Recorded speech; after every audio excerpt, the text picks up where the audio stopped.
जय हिंद दोस्तों। परसों हम लोगों ने जन्माष्टमी पर्व मनाया जिसमें भगवान श्री कृष्ण के जन्म को सेलिब्रेट किया। और आज दुनिया के सबसे महान कृष्ण भक्तों में से एक का जन्म दिवस हम सेलिब्रेट कर रहे हैं। उसी महापुरुष के विषय में हम बात करेंगे, जिनका नाम है श्रीला प्रभुपाद। और इनको एसी भक्ति वेदांता स्वामी भी कहते हैं, अभय चरण विंद भक्ति वेदांता स्वामी, जो कि फाउंडर है इस्कॉन मूवमेंट के। आज उनका 125वां जयंती है। इन्हीं के विषय में मैं थोड़ा सा बात कर रहा हूँ। इन्होंने सनातन धर्म की ज्योत को पूरे ब्रह्मांड में जगाने का कार्य किया इस्कॉन मूवमेंट के थ्रू। इस्कॉन का मतलब होता है international society for Krishna consciousness. और इनका जन्म 1896 में हुआ था बंगाल में। इनका असली नाम अभय चरण डे था और ये बंगाल के एक कायस्था फैमिली से आते हैं। इनकी शुरुआती पढ़ाई जो है वो स्कॉटिश चर्च कॉलेज से हुई थी। पर जब क्योंकि ये ब्रिटिश ओन्ड कॉलेज था तो इन्होंने वहाँ पर संस्कृत स्टडीज़ में और बाकी और कई फील्ड्स में एक्सेल किया। पर जब गांधी जी ने अपना आंदोलन लॉन्च किया, नॉन कॉपरेशन मूवमेंट, तो उन्होंने अपील की लोगों से विदेशी स्कूलों को छोड़ने की, विदेशी कॉलेजेस को छोड़ने की, विदेशी सामान का बहिष्कार करने की। तो ये भी उसमें शामिल हुए और इन्होंने अपना डिप्लोमा वहाँ से लेने से इनकार कर दिया। फिर 1922 में इनके फ्यूचर गुरु भक्ति सिद्धांत सरस्वती ठाकुर जी से मुलाकात हुई प्रयागराज में। और वो उनसे ये इंस्पायर्ड हुए और वो भी इनके नॉलेज से बहुत खुश हुए और उन्होंने इनसे अनुरोध किया कि आप चैतन्य महाप्रभु के जितने भी कार्य हैं उनको इंग्लिश लैंग्वेज में ट्रांसलेट करें ताकि इंटरनेशनल ऑडियंस तक, इंटरनेशनल लोगों तक हम सनातन की जो विचार है उसको पहुंचा सकें।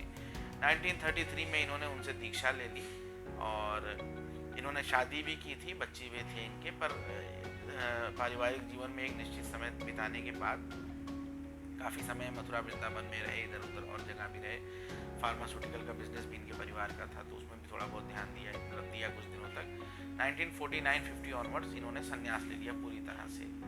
और उसके बाद ये वृंदावन में काफ़ी दिन रहे, वहाँ पब्लिश किया इन्होंने काफ़ी आर्टिकल्स, बुक्स। और फिर क्योंकि इनके गुरु का ये अनुरोध था कि ये इंग्लिश लैंग्वेज में चैतन्य महाप्रभु के वर्क को ट्रांसलेट करें और उसको प्रोपोगेट करें पूरी दुनिया में जा कर के, तो 1965 में इन्होंने इस मिशन को करने का फैसला किया और फिर ये माइग्रेटेड टू यूनाइटेड स्टेट्स 1966 में, जहाँ इन्होंने सबसे पहले, और ये अकेले गए थे, थोड़ा बहुत अपना निजी सामान लेकर, इनके पास कुछ नहीं था। वहाँ इन्होंने सबसे पहले न्यूयॉर्क में 1966 में इस्कॉन संप्रदाय की शुरुआत की।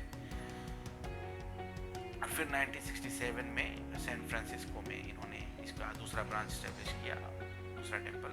और फिर जो है लंदन और कई और जगह धीरे धीरे इसको फैलाया। इस्कॉन जो बिलीफ सिस्टम है बेसिकली वैष्णवा बिलीफ सिस्टम है, वैष्णव, और ये गौड़ीय संप्रदाय से प्रभावित है। गौड़ीय संप्रदाय का ही एक मूवमेंट है। गौड़ीय संप्रदाय के फाउंडर, और ये माधवाचार्य से भी इंस्पिरेशन लेता है।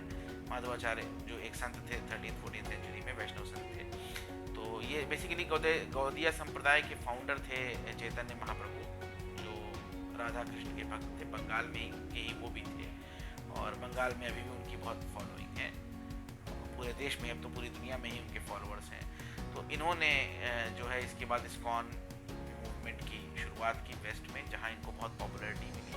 और उसके बाद 1971 में ये इंडिया आ गए और काफ़ी साल इंडिया में रहे। फिर 1977 में इनका देहावसान हो गया 14 नवंबर को वृंदावन में, वहीं इनकी समाधि भी स्थापित की गई।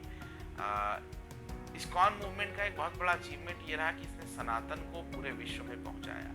और 60s-70s में जब पूरी दुनिया में एक हिप्पी कल्चर की शुरुआत हुई, जिसमें युवा जो थे वो एक लाइफ के प्रति केयरलेस अप्रोच और ड्रग्स और इस तरह की चीज़ें करने लगे बहुत ज़्यादा। यूएस में भी, इवन इंडिया में भी, आपके यहाँ गोवा में या नेपाल में इस तरह की चीज़ें शुरू हुई। तो उसको काउंटर करने में, उससे युवाओं को बाहर निकालने में इस मूवमेंट का बहुत बड़ा योगदान रहा। और आज पूरी दुनिया में आप इस्कॉन के ब्रांचेस देखते हैं, टेम्पल्स देखते हैं। इवन एप्पल के फाउंडर स्टीव जॉब भी इस्कॉन जब संघर्ष कर रहे थे तो इस्कॉन टेम्पल में खाना खाते थे, क्योंकि इस्कॉन टेम्पल का ये दुनिया भर में सिद्धांत रहा है कि वो अपने आसपास कोई हमारे यहाँ भूखा न रहने पाए। दूसरा, इनका एक रिस्पॉन्सिबिलिटी, जैसा इनके गुरु की इच्छा थी, तो इन्होंने बहुत सारे रिलीजियस स्क्रिप्चर्स का इंग्लिश में ट्रांसलेशन किया, जिसमें कुछ इंपॉर्टेंट, एक तो श्रीमद् भागवत जो हमारा वैष्णवों का बाइबल भी कहा जाता है वेस्टर्न स्कॉलर्स के द्वारा, सबसे इंपॉर्टेंट ग्रंथ है वैष्णव धर्म में। इसके अलावा एक इन्होंने भगवत गीता पर अपनी कमेंट्री के साथ भगवत गीता का इंग्लिश ट्रांसलेशन किया, जिसका नाम इन्होंने रखा Bhagavad Gita as it is, यानी जिस प्रकार से ये है, इसको इंग्लिश में पब्लिश किया। इसके अलावा चैतन्य चरित्रम नाम से इन्होंने चैतन्य महाप्रभु की बायोग्राफी को भी इन्होंने पब्लिश किया, और ये हमारे सनातन को इन्होंने जैसा बढ़ाया काफ़ी, जितना भी हर क्षेत्र में। तो आज हम इनकी 125वीं जयंती को सेलिब्रेट कर रहे हैं दोस्तों, और ऐसे ही महापुरुषों का जो योगदान है, इसलिए मैंने कहा कि आज हम, परसों हमने कृष्ण भगवान का जन्मदिन सेलिब्रेट किया, और आज उनके एक महान भक्त का हम जन्मदिन को सेलिब्रेट कर रहे हैं। जय हिंद दोस्तों, जय श्री कृष्ण।